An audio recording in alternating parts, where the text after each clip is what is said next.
Rodeo season continues in Colorado Springs this weekend with the annual Ride for the Brand Ranch Rodeo.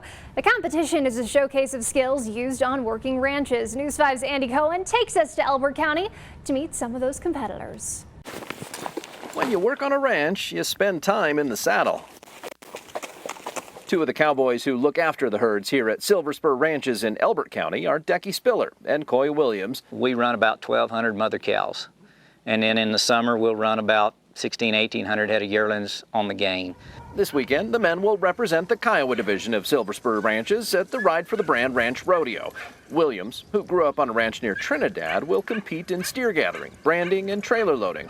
It was nerve-wracking. I mean, it's the same thing you do out in the pasture, you know, not all the time, but when something comes up, it's just a little more nerve-wracking because you got a crowd watching you and you got a time limit. Ranch rodeo started about 40 years ago as a way for cowboys from different ranches to showcase their skills in a friendly competition. Getting around with a bunch of other ranchers, talking BS with everybody, and just tell stories because you run into a bunch of guys you haven't seen in a while. And ranchers in general probably don't do a good job of telling their own story, and they probably don't meet the public very often, so this is a chance for them to mingle with the folks who consume their products.